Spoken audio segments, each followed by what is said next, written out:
Let's move on now and let's bring in more corporates. HPL Electric and Power, they've won an order cumulatively. There are two orders. The total quantum is 100 crores. Gautam Seth, joint MD at the company, joins us now. Good morning, Gautam. Good to have you on the show. It's a 100 crore order in totality, and 70 crores of it is the Bhopal Smart City Lighting project, of which the exchange filing was on the 19th of November. And 33 crores is the energy metering in the southern power distribution. Take us through this, and by when do the revenues start becoming accretive?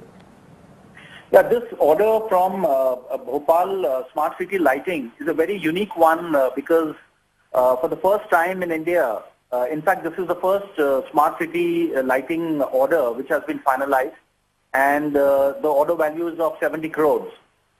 This involves a very unique combination of the technology along with the communication, and we have used the 6-LoWPAN communication technology, which is one of the, I would believe, one of the most robust and finest technologies available today, and more so because of that it's very secure, it's got low power transmission of data, as well as it's very easy to integrate with various systems. So what we are seeing in this is that there is going to be smart lighting, which is integrated with a lot of other things like the telecom and the Wi-Fi and other things. And our role in this is for providing the smart lighting, where each and every light is communicated to the centralized server and it's integrated. So it's a new technology what has come in, and as a company, like we have been into LED lighting into the entire gamut of products. Now we are coming into more high-end technology where the lighting is getting integrated to the various communication technologies, to software. The revenue from these would start flowing in from the next quarter and thereafter in the next year. Right. And what about 33 crore order for energy meters? This will obviously be accretive to the metering segment, which contributes around 46% to your overall revenues.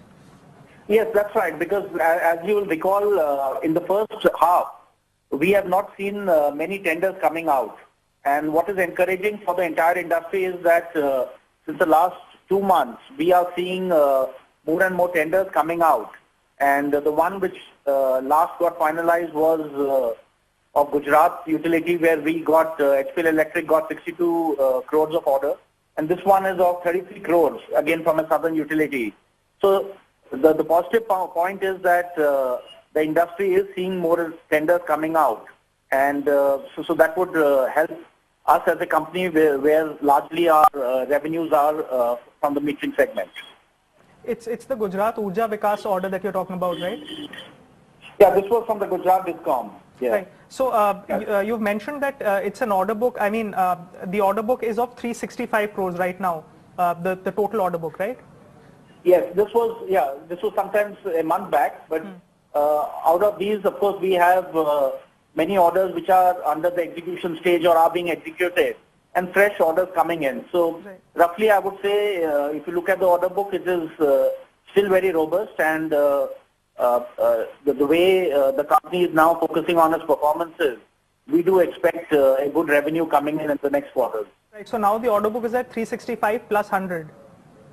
Yeah, but then there are orders getting executed on a day-to-day basis. So exactly, I won't be able to give you the number right away, but it's still at a good level. Understood, understood. So 234 crores of this 365, which was there a month back, was metering, from the metering and the utilities segment. So and given that metering is obviously almost 50% of your revenues, so in the second half, do we expect the metering segment to yield more to margins and revenues overall? Yeah, in terms of revenues, because if you see in the first half, not many tenders came out. So now we are seeing more tenders coming out. Of course, there is a process of these tenders getting finalized, and it takes 2 to 3 months until these orders or these tenders are finalized.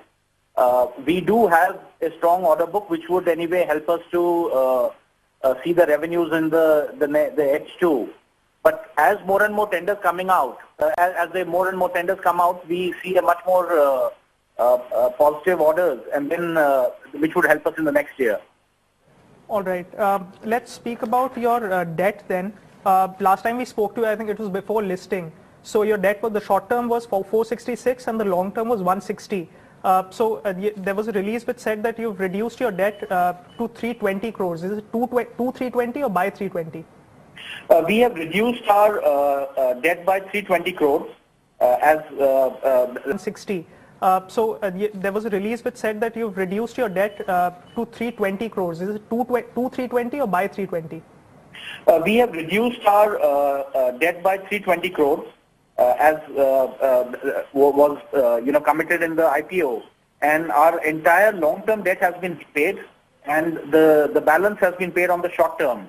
So this would help the company to have an interest saving on a quarter-to-quarter basis, and that would help us to enhance our margins in the subsequent quarters. Right.